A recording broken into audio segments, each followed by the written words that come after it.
Good evening, everybody, and welcome to O'Rourke's Public House. A terrific crowd here tonight on a very frigid night. That finger of lake effect snow just hung over campus for about 3-4 hours. Now, I live out on the west side of the county. My wife actually is in town, and thank goodness she snowblowed the driveway, so we have a foot out at our house about 12 miles from here. So we really appreciate everybody coming out, but you've earned it. You stayed at practice, so she would snowblow the driveway. Well, I can't go back. Very I can't strategic. Go way out there. Very strategic on your part. I like it. I mean, you know how much I can pick up at practice. Well, we're back, and what do we have? We only have 3 shows, 2 shows after tonight. 2 shows after this. And our 2 seniors will be our guests, but tonight, later at 7:30, we got Vasturia and Auguste. It's going to be the Steve Vasturia, Zach Auguste show the last 30 minutes, so put your seatbelts on. So that's going to be very entertaining, and we should start. This team is off to its best start since back in 1973-74, when even Coach and I were in high school, or even earlier. 23-4, best start since 25-2. A couple of guys are up for awards that were just announced today, actually. Jaron Grant is one of 16 finalists for the inaugural Jerry West Shooting Guard Award. Pat Connaughton, one of 15 finalists for the inaugural Julius Erving Small Forward of the Year Award. They'll both be given away at the new ESPN College Basketball Awards show on April 10th, and that's great for college basketball. They've been doing it for football for a while, and now in April, after they decide the national champion, college basketball is going to have a big-time night in L.A. at the Nokia Theater. Yeah, that's we need to do that. There's no question. And you know, one of the things with college basketball is, you know, how do we market our product better? You know, we've talked about an opening day, and we get mixed in with college football and the NFL, and are they really paying attention until after the Super Bowl? So anything we can do with our award show, because we have some great stories in college basketball this year. But I'll tell you one thing, there's no better story than Jaron Grant in the college basketball world this year.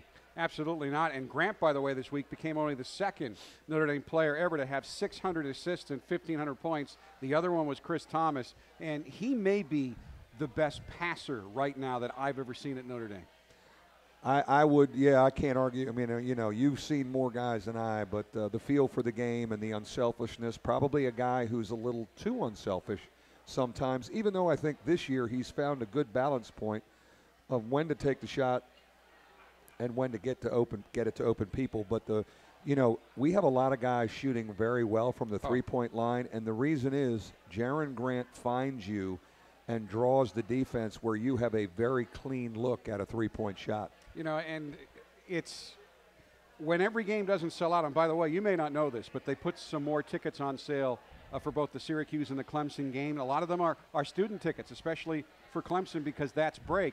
And Clemson's just about sold out. There's a few left for Syracuse, and hell, Syracuse just beat. There's a few left for Syracuse, and you made a good point at your presser today, and I think we all need to make this point. People are going, well, Syracuse isn't any good, and that's why they took themselves out of postseason. They weren't going to make it. No, they beat Louisville last night. If they hadn't done that, they're an NCAA team. You know, I'm defending them a little bit. You know, I don't know their case, but you ever said, well, they flushed the NCAA tournament, they weren't going to make it. I think at the end of the day, they will be an NCAA tournament team. They just can't go because they've self-imposed. They're going to win at least 10 league games.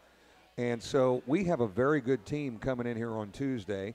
Obviously, the Syracuse program is something that our people back from the old Big East days have been accustomed to watching. Or even the independent days. Yeah, and the last time they came here and we beat them, they were #1. We have great memories. You know, those were great wins for us as we were building the program in my early years in the Big East, anytime we could get Syracuse. But they're really good. I mean, again, they're a very good team, and on Tuesday night, we need our crowd. You know, here's the thing. Our crowd is only going to see us play 2 more times. 2 more times in the Joyce Center because we can't host an NIT game. Because you won't be in the tournament. I'm really clear. I just want to be really clear. You can only watch us play in Purcell Pavilion 2 more times because we're not playing in the NIT. I'm going to go out on a limb and say we're not in the NIT. We're not going to host an NIT game. So please come watch us. And you know what? Jaron Grant and Pat Connaughton, they deserve a send-off like no other seniors in the history of our programs with what they've done with this group this year. And again, we don't want to leave the impression, and I say this sometimes too, that the fan base is terrific. And the tickets aren't cheap, and you've got a good core of about 8,500 that's always there and really rooting. But when I see a few empty seats, this team, I mean, I love basketball. It's one of my favorite sport my entire life. They're so much fun to watch. And even the other night, you didn't shoot it nearly as well as you can. You still put 88 points on the board. And when I get my clicker and I watch other games, 3 minutes left, 55, 52, and 23 turnovers, it's beautiful basketball night in and night out. You know, I've done a lot of interviews probably from mid-January on, and people say, man, we love watching your team play. You're good for the game. I feel in a lot of ways we're carrying the flag for college basketball a little bit because we score the ball, we move the ball, and we're fun to watch. Now, the other night we go, what was it, 27 for 28 or 26 for 27 27 from the for 28 foul from the foul line. In our last 2 games, we are 37 for 41 from the foul line. And we started addressing free throw reps in practice better in practice, and it's really carried over to games. And that's a weapon that I think should have been a better weapon for us, even though it maybe didn't cost us games. We had to dodge bullets because we didn't make free throws. You were missing some at key times. Yeah, key times, no question, Jack. So if we can keep that thing up there, we shouldn't be a 68% free throw shooting team in the league, which we were up until the Clemson game. We should be up there closer to 80. And so we've really been able to get reps today. We concentrate that on a little bit more, and it certainly has paid off. And it is a lost art. I think you're 4th in conference games right now in free throw percentage and 3rd overall in the league. So you shoot it well. Teams don't shoot free throws very well anymore. And when you go to the line 28 times, you do that because you've earned it, because you have been aggressive, and you do let me go to practice, and you've been on your guys. Make people defend you. Take it to the basket. And I've learned this years ago. Even when you go to Duke and you think you're getting a bad whistle, well, part of it might be your former employer and the atmosphere, but part of it is at home they're very aggressive. If you make people defend you, if you're aggressive going to the hoop, you're going to go to the line. And, you know, that was the story the other night. I thought we really put our head down. We drove it. We attacked. And the last time we played Boston College in the first half, we did that. We need to do that up in Chestnut Hill. And, you know, you throw records away, 1-12, 11-3. Boston College, it would make their season to beat us. They've got a player who's capable of getting 40. So if we could win, it'd be a great win for us in this league to get to 12 league wins. I want to go back to a brief comment you made about marketing your game better. And I know if you left it up to me, I'd start the season Thanksgiving week. There was the year we went to the Maui before you got here in the early 90s over Christmas because the NCAA didn't allow the season to start till December 1st. I know you remember that. Yep. I loved that year, and I bounced it off your buddy Jay Billis, who's becoming the czar of basketball for ESPN, and he goes, oh, we'd hate that. We get great matchups in November. So throw that out because TV won't let it happen. Yeah. You play exhibition games now the last couple days of October, and your season's going to wrap up in April, and I still get the sense that all but the diehard fans don't start really focusing on college basketball until the Super Bowl is done. How do we start to get more eyeballs following this sport and some of the great games? I mean, Michigan State in December was a great game. The tournament out at Mohegan Sun was great. And even beyond that, you've been playing great basketball since November, and it's not just here. How do we get fans to start focusing on college basketball earlier? I think that is something we got to keep talking about. I'm on the NABC board. We meet at the Final Four. Hopefully I won't be able to be involved with those meetings. But we meet a couple times a year, and we'll talk a lot about our game, the state of the game. We're fighting some negative stuff right now. There's not enough scoring. People play too slow. No one watches us till after the Super Bowl. We better get innovative here, and I think we need a CEO of college basketball. We don't have a CEO. Look at the money college basketball generates for the NCAA and for all those other sports with the NCAA tournament contract. We should have somebody heading that up and giving us ideas and thinking for us all the time. Can we get an opening day where there would be a little more of a focus around Thanksgiving? Can we do things like that? But you're right. I mean, we are mixed in with college football playoffs, pro football. We're mixed in with a lot of stuff, and we have to keep thinking and being innovative to market our game, because everyone thinks about March Madness and they watch, but there's a lot of basketball that's played before March Madness. And you just mentioned about people aren't scoring enough. The game has changed to a degree. The mid-range jumper has disappeared. Your team has it, a few teams have it, but it's either launching threes and hoping they go in, or putbacks and dunks. There's nothing in between, which is why I think scoring is down. And I also want to point this out. Well, your teams have always scored, but you're good this year because you're also defending. Yeah. You're a very good defensive team. You're right in the middle of the pack in the ACC. That's why you're having success combined with the offense. But how do we get – you want to see people defend, but how do we get shot making back into the game? You know, I don't think coaches coach offense long enough. They coach defense and defensive slides. I think we got to get back to coaching skills and breakdown stuff. It's something that we've done in our program for a long time, and because we don't have one and dones for the most part, and we have 4- and 5-year guys, we've been able to get guys better with skill development. One of the greatest examples of it is Tim Abramitis. Yeah. You know, over 5 years, what we did with him, and there's many. Jaron Grant's a great example of it. Pat Connaughton does things off the dribble he couldn't dream of doing when he was a freshman, and we put him in the starting line. Vasturia is starting to do it. Vasturia, no question. So, I think we coach defense too much. You know, and we, you know, we don't coach skill work and offensive stuff. We overcoach the game offensively as a whole in college basketball. I think many coaches want to coach every dribble. One of the things that I think's been our greatest strength is we recruit basketball IQ guys, and we flow, and we let them read, and we play a little bit. Guys play with a free mind. Jay Billis used that phrase referring to our program, and I take that as the ultimate compliment, playing with a free mind. I do think we'll get to the 30-second clock. I think that's a good first step because there'll be more possessions in a game. But do we eventually, after 2 years, have to go to the 24-second clock? If we do, for the good of the game, let's do it. We'll be back with our audience questions for Coach Brey in a moment. This is the Mike Brey Radio Show live from O'Rourke's Public House. You're listening to the Mike. We are back at the Mike Brey Radio Show live from O'Rourke's Public House. Great crowd here on a cold February night. As a matter of fact, I look over there. I see your boss is here. My boss is here, Stephanie Reed, Rockville, Maryland native, just like me. She has been my right hand for all 15 years and does an unbelievable job. We finally got her out tonight. We got her out, and she's sitting at the bar. We should take a picture. Good place. Take a picture and send it to her family. But, no, and it's serious. I can't say enough about what she's the glue of our office, keeping things together. And, you know, it's great to have great continuity. Her and I have a great chemistry together, just like this team has a great chemistry. I know she helps me whenever I need to get to you, and she'll set it up to make sure we get what we need to get done. And she does a lot with Coaches versus Cancer as well. Big time with Coaches versus Cancer, and she's really good at not letting people get to me. She'll bite their head off every now and then, and we love that about her. She'll Heisman them in a heartbeat. But she's very involved with our Coaches versus Cancer, very involved with our Heart Association, our Men of Heart fundraiser, but you know, been a real key part of our program and travels with us, and we got her out tonight to loosen up a little bit.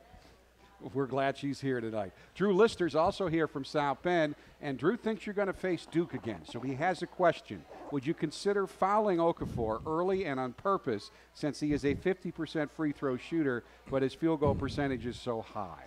So the old, like, hack-a-shack. Hack-a-shack. Hack-a-Okafor. Hack-a-oak. Chop-a-oak. I don't know if we do that in the first half, but, you know, in our scouting report, we've always talked about, you know, if he's got a clean lane, go ahead and chop him and let's make him earn it from the line. We did that here. Bonzi hit him a couple times, and we were in a thing when we were coming back after being down 10. We got 2 and they got 1, and because we fouled him a couple times. And so I think it's always in the scouting report, don't let him get a clean look. Go ahead and bang him, put it on the foul line. Simon Rodriguez also here from South Bend tonight. How does a player like Grant help the younger players on and off the court? You know, I think this year they've seen his preparation on a daily basis. He gets in early. He has a routine, how he stretches, how he takes care of himself, his eating habits, which is something that I was after him about early in his career. You know, he kind of prepares like a pro because he is a pro. He's going to make a lot of money playing this game for a long time. And I think our young guys have kind of watched how he's prepared. You know, the one thing is when you have a guy like Grant, and he's passing you the ball in the midst of playing, it's really a confidence giver if you're a young guy like Jaron Grant just got me open for a three-point shot. Man, I love that guy. He's very unselfish, and it's contagious. You talk about character guys, big part of your program. I think Jaron's pushed himself into lottery pick status right now. So coming back was a great decision for Great him. move. But he didn't have to. He was going to be able to make really good money somewhere if he didn't come back. And a little embarrassing to come back after what happened, but he did. He toughed it out, and he's better on the court. And we did a senior interview for the TV show last week.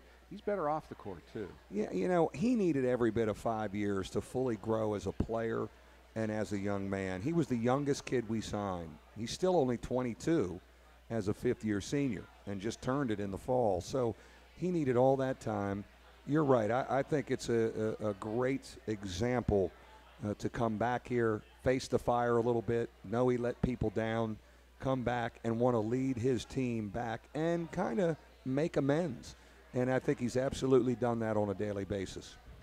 Jane Golden's here from Fenwick Island, Delaware. Oh, my God, Fenwick. Yeah. That's getting close to Rehoboth Beach. I know. Does she bring crab cakes? Does she have any crab cakes? That would be great because we'd have to wrestle for those. I love crab cakes. But she brings up this old question about conference tournaments versus NCAA play. Coach, does playing in the ACC tournament make it more difficult for your team in the NCAA tournament? No, I think that's an overanalyzed thing. Up until last year, we had played in 4 straight semifinals in the Big East. We'd like to get back into that rhythm in the ACC tournament. The thing you got to think about is you have a chance to win a championship and cut a net down in Greensboro. Just concentrate on that. Don't worry about the NCAA tournament. And it would be an enormous achievement for this program. There'd be no bigger achievement in the history of our program if we could win an ACC tournament or chase Virginia down and maybe tie for the regular season championship. I don't want to hear about it. Would be as big as anything we've done in the history of our program, and I told my team that today, because we need to concentrate on the here and now. They're talking about seeds in Greensboro and seeds in the NCAA tournament. Let's play these last 4 out and keep the pressure on Virginia. Let's win on Saturday and see what they do Sunday night and see how this thing finishes up. Then we'll look and see where we're seated in Greensboro. And generally, though, through your coaching career, isn't that the best way to approach it? Because if you win every game, everything takes care of itself. Yeah, for us, this group has been really focused on the day-to-day preparation, the day-to-day work. You give a lot of credit to the leadership because of that. And so, we got Boston College Saturday. That's the only thing I'm worried about. And it's going to be tough. And if we win it, I will be as thrilled if we beat BC on the road as if we did when we did beat Duke here, because it'll be our 12th league win. And I told our team today, we have won 5 road wins before. We've had 3, I think, winning records with 5. We've never won 6 league road games. So for a team that's talking about wanting to be special, go do that. Break some new territory for us. Doug Buell's here, as he always is, from Michigan City. Loyal season ticket holders sir. always make the trip over here. Really doesn't have a question but a comment, and I'll read it. For all the years I've been going to Notre Dame basketball games, I can't remember a team with more heart. Congratulations and thanks for one of the most exciting years ever. And I certainly echo that. Doug's he's a mainstay here. Him and his wife are here all the time, and I think they yell at the refs a little bit too much at the home games, but that's okay. We accept that. Having been on the road in the ACC, we need to yell at the refs more. We'll take it every time we can get it. It's been a fun group, man. They've got a neat chemistry about them, and we were able to start to develop it in June. Stephanie's here from Los Angeles, California. Wants to know if you caught any of the UNC Duke game last night. She knows you made a few comments about coaching against Dean. Did you see the pregame ceremony? I thought that was really powerful, what the Duke and the Carolina programs did, that moment of silence at the half-court circle. I was flipping back and forth between BC, Florida State, Duke, Carolina, wild game in Cameron Indoor Stadium. It's an unbelievable rivalry. I was part of it for 8 years. It's crazy. But I thought that was a great tribute to start the game off. And Dean Smith, I learned a lot coaching at Duke, 8 miles away from Dean Smith, and having to compete with their program every day and watching how he handled things. It was a great education for me. We have a few more questions for Coach. We'll come back, get those questions, and let him introduce the other co-hosts of our show for the night right after this timeout. This is the Mike Brey Radio Show, live from O'Rourke's Public House. Welcome back to the Mike Brey Radio Show. Again, thanks to everybody who's turned out. We've got a nice crowd here on a frigid South Bend night. That table's not clapping back there. The one in the back? Oh, there we go. Okay, Okay, we got it. I Okay, think they were engrossed in conversation of some of the great beverages that you can get here at O'Rourke's. Jerry from Goshen, good question, but Coach cannot comment on any potential recruit. It's a violation of NCAA rules. Bad enough that if he did, they'd make him stop recruiting the young man. So we can't talk about that. Dan's here from Granger, wants to know, scariest game left on your schedule. Syracuse Jet beat Louisville. Is that the scariest one? You know, I'll tell you a scary game, 4 o'clock Saturday in Chestnut Hill. You know, the BC Notre Dame rivalry, doesn't matter the records. This is a big rivalry. They've had a tough year under a first-year coach. Beating us would make their season. They're probably not going to any postseason. So, the next one is the scary one for us as we methodically go through this. Olivier Hanlon is the leading scorer in the ACC right now, and he's on fire. He's the only player in the ACC with multiple 30-point games. They've all come. He has 3 of them in the last 4 games. Yeah, he's on a roll right now, and he scored 22 in the second half at our place to make it a little interesting. He closed the gap on us. Thought we did a good job on him in the first half. Demetrius starts on him. Steve Vastoria's got to guard him. Jaron Grant's got to guard him. We've got to be really aware of him. Heck, we may even play a little diamond and one on him like we did on Marcus Page last year. Now, you've been really good on the road, but again, I'm from Boston originally, so I know the depth of the rivalry from that perspective. You've also got 3 guys going home. You've got Pat, who will have the largest cheering road section in the history of college basketball. You've got Zach, who's a Massachusetts native, and you've got Bonzie Colson. People say, well, Rhode Island. Well, not really. His dad was on the staff at BC under Al Skinner for much of his formative years. Well, the word is Sue from Boston has gotten her hands on a lot of tickets. And Sue is connected to that guy Connaughton. And, you know, I think the Colsons are going to bring a good 50 to 70 people. Bonzie's dad was Bonzie grew up at on the Boston College campus in those gyms. And Zach Auguste, a Boston guy. We've got 3 New England guys that are very excited about going back. And, you know, last year, as tough as last year was, we played really well at Boston College. Yes. And the reason we did, I think because Zach and Pat Connaughton, our Boston guys, set the tone for us. Now, Sue from Boston does not have a question tonight because she's not here. She is Pat's mom. She's back in They're Boston. back out there. Len's his dad. They're usually right over there at the bar. They're good Irish stock folks from the Boston area, and they're getting set for all the relatives. So they've missed a rare show. And we do miss them a bit, but we're looking forward to seeing them this weekend. All right. You are going to surrender the co-host seat for the rest of the show to a couple of guys tonight. Let's start first with the New England area native, Marlborough, Massachusetts native, Zach Auguste, who really having his best season. And again, I think what really defines someone is how they deal with adversity. Had a couple of off games heading into Wake Forest and got a lot of public criticism and bounced back very well against the Demon Deacons. Well, I'm really proud of Zach. When you look at his body of work this season and what he's done for us and how he's played as a key guy and a starter in the ACC, think back to that Florida State game, which was our first league game. To win a league game, he jump-started us and played fabulously. And I think he continues to get better. You're right. He struggled a little bit. Even though he was in foul trouble the other night against Wake Forest, I thought he gave us great energy early. He goes 7 for 8 from the foul line. He gets us easy buckets. And I think he's a guy that continues to get better and better and such a key guy to this nucleus of this group. At 12 points in 14 minutes, you'll take that every night. And a guy who, for some reason, gets no attention, Steve Vasturia, and maybe it's great if he stays under the radar, but you gave him maybe the best compliment I've ever heard a coach give a player today. You said he's the lowest maintenance guy you've ever had. You know, he's an amazing kid. I mean, he plays the game, and his feel for the game is more like a guy who's a fifth-year senior. And he showed that even last year as a true freshman. He played for Speedy Morris at St. Joe Prep in Philly, who's a legendary Philadelphia guy. And, you know, so he was well coached. He's got such a great feel.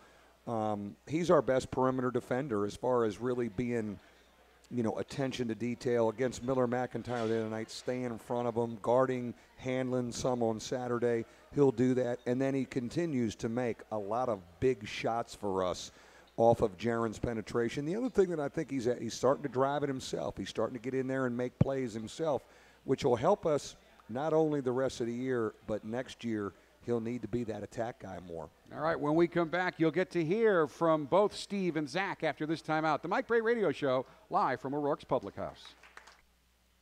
Welcome back to the Mike Brey Radio Show with my new co-hosts, Steve Vasturia and Zach Auguste. Gentlemen, welcome to the show. Since you're the older guy by a little bit, I'll start with you first of all. Talk about your season. You're having your best ever season. And again, I think you may have heard what I just said to Coach. You had a couple of rough games heading into Wake Forest, and you even received some public criticism for it. The feature article in the paper was all about that as Coach. Thank you, Coach. Coach is going to head out of here and study. He's going to study game plan. Your players are skeptical that you're going to be studying the game plan, Coach, but have a good night. You bounced back very well against Wake Forest. What I really liked, you got in early foul trouble with some ticky-tack fouls. You didn't get frustrated.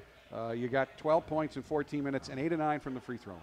Yeah, man. It's just fun playing with these guys, man. I'm blessed to have some great teammates, great brothers. It's been a great year for us.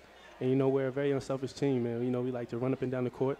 We kind of give a different look than usual. We're more athletic, and we're able to play in transition this year compared to last year where we had to burn it more often. And you have remarkable athleticism for a guy who's 6'10". We've got some highlights of you playing in recent games. One we weren't able to pull, but I need to talk about it, is it really seemed to a degree that your season really cranked up with that pile driver dunk against Michigan State, where the building just went nuts. And almost for you, against a very physical defensive team, to really feel how dominant you can be physically. Yeah, man. I just enjoy, man, doing that. I love running up and down the court, love dunking, but I got great teammates that pass me the ball, man. Jaron, Steve, Pat, Meach, they all know how to distribute the ball as well as score.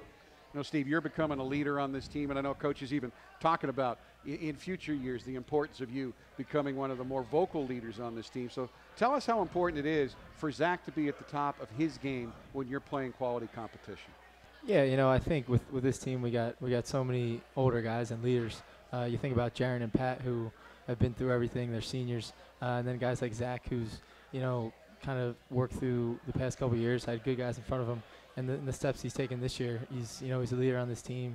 He can score against anybody, and I think the positive energy he brings to the game, we feed off that throughout 40 minutes. Zach's averaging 12.7 points and 6.1 rebounds per game. I think one of the reasons I talk about this all the time, why Notre Dame is so hard to defend, is everybody can score. You're just under 10 points and 3.2 rebounds per game, 40% from three.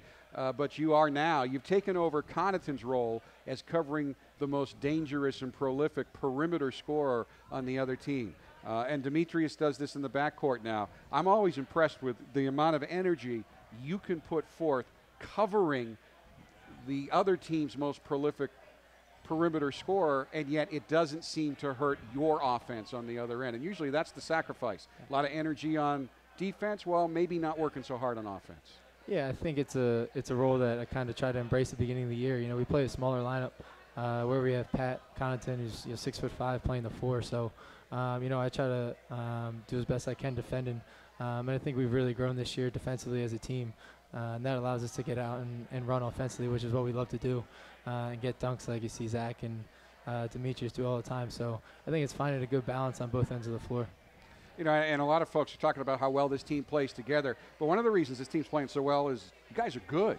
And I think people lose track of this. Both of these guys were 4-star recruits. I'm not necessarily a big star guy, but a lot of the recruiting people are. Both top 100 recruits. You were a parade All-American, and you are attracting. You've got another good recruiting class coming in next year. When you talk to the recruits coming in, why is Notre Dame becoming more and more of a destination for some of the best players in the country? Man, I just think it challenges you both academically, and physically and mentally as well. You get challenged on the court. We had fun, man. I think this is a place where people start want to come now. Your thoughts? I think when people watch us on TV and in the stands, it's a fun way to play. Coach gives us a lot of freedom, and we kind of do our own thing on offense. And it's a good way to play basketball, and it's paying off this year. Coach mentioned you played for Speedy Morris at St. Joe Prep in Philadelphia. I interviewed Speedy Morris when I first started my career when he was the head coach at LaSalle. I mean, to have that kind of a coach at the high school level is really remarkable. Yeah, I learned so much from Speedy, playing for him for 4 years. He's probably one of the most intense guys I've ever been around. But he's been through so much, through college and coaching for so long. You learn every day from the guy. And, he's 7 years old, still going at it.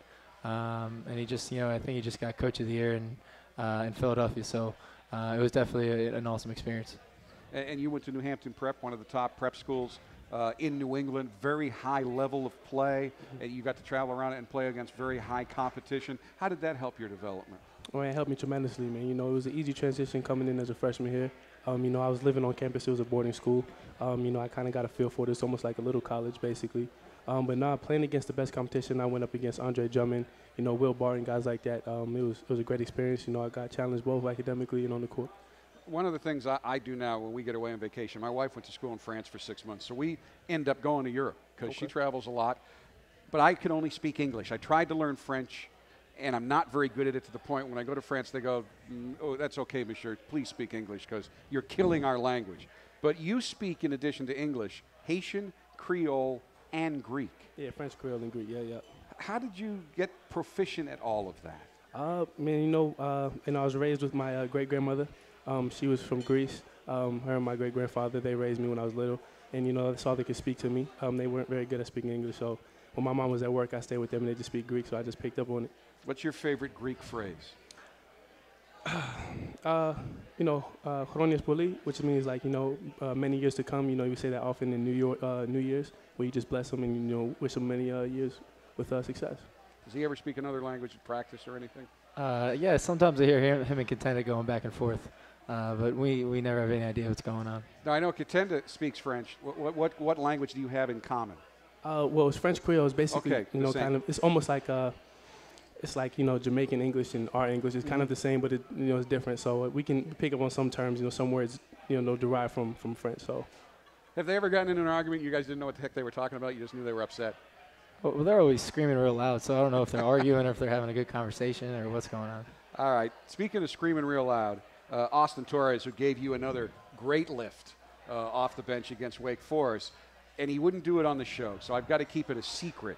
But he's got that little hoot that he does before games and before practice. When you guys first heard that, what was the reaction? Yeah, I mean, he's a great kid, but he does some weird stuff. So I think we kind of just, you know, we expected out of him from this point. So we kind of let Torres do what he does, I would say. Is it kind of like an alarm now? Is it like the starting gun to a degree? Yeah, we kind of use it to, you know, kind of boost our confidence, boost our energy up before games. Man, that's just how he is, man. He's a great guy. He's funny dude as well. All right, we've got some audience questions for our players, and of course, they'll run the Mike Brey radio show. Fast break of questions coming up after this timeout. We're back with more in a moment from O'Rourke's Public House. Welcome back to the Mike Brey radio show, live from O'Rourke's Public House. The first question is for Steve Vasturia from Jen Lister of South Bend. You have my apology in advance of this question. Okay. Steve, in our all-girl household, whenever the subject of men's Notre Dame basketball comes up, someone always brings up Steve's hair. Will we be seeing a return of the mullet? Yeah, you know, the plan is always to grow it out after the season, spring and summer. I was hoping to have it for the season this year, but there were some complications there, and I had to get it cut. But, yeah, I'll definitely be bringing it back. So is that what you're going with, the mullet now? That's what it is? I wouldn't call it a mullet. Yeah, I would call it some nice flow or something, but yeah. Nice flow? Yeah. Nice flow. That'll be the Vasturia nice flow. I'll work that in next year. Renee Buell's here from Michigan City. What will you guys miss most about Pat and Jaron when they leave at the end of the year? I'll toss that to you. Oh, man, their leadership. First, you know, Pat's been a great leader. You know, he's helped me since I've gotten here. You know, he's great with talking to us. He knows how to talk to me in the right way, you know, great encouragement. And, you know, holds me accountable and makes sure I get done what I have to do. Jaron, obviously, man, is determination, is focus. You know, he's really focused on helping us get better and helping himself get better as well. Man, I think he has, in his mind, he's determined on what he wants, and he's not afraid to go get it.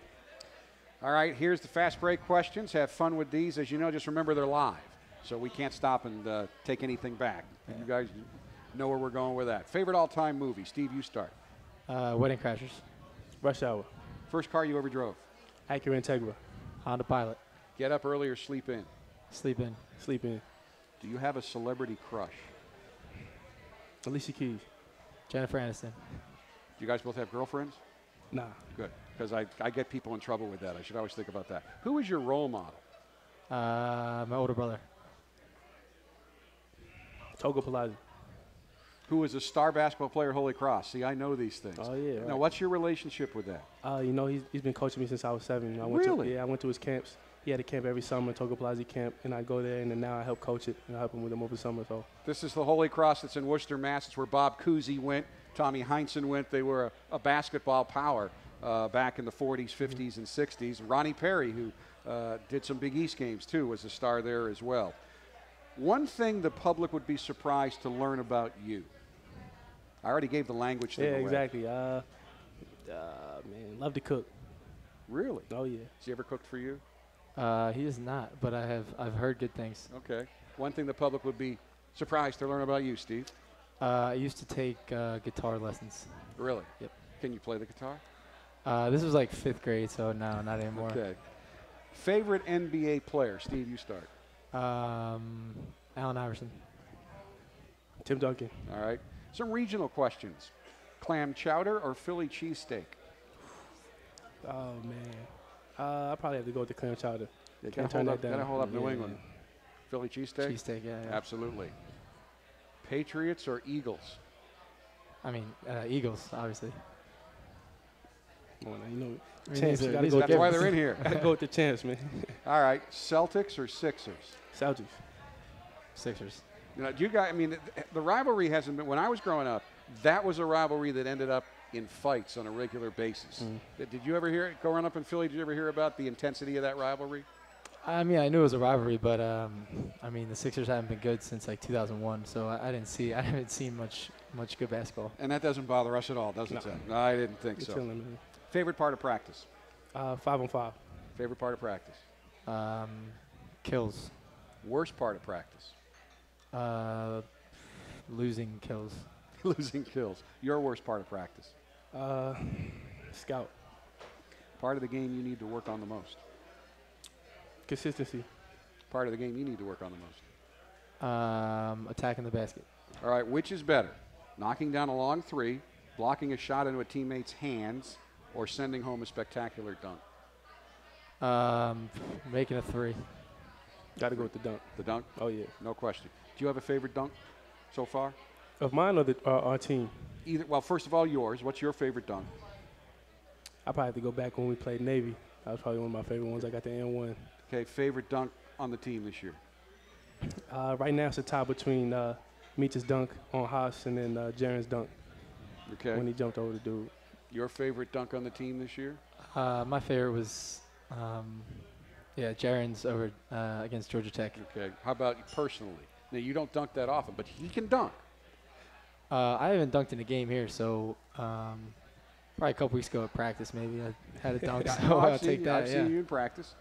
The most important thing is getting the 2 points. Your favorite part of the trip to Italy? Lake Como. Spending time with my teammates. All right. Best defender on the team? Demetrius. Best leaper on the team? VJ. Best dunker on the team? VJ. You get to answer that too. Yeah, I'll probably give it to VJ. You can say me. Nah, I'll give it to VJ. All right. Worst dunker on the team? Matt Farrell. Yeah, Matt Farrell, Okay. for sure. Best dresser on the team? I'll say Zach. I'll give Zach best dresser. Yeah. You agree? Oh, yes, sir. All right, now I have to be honest with you.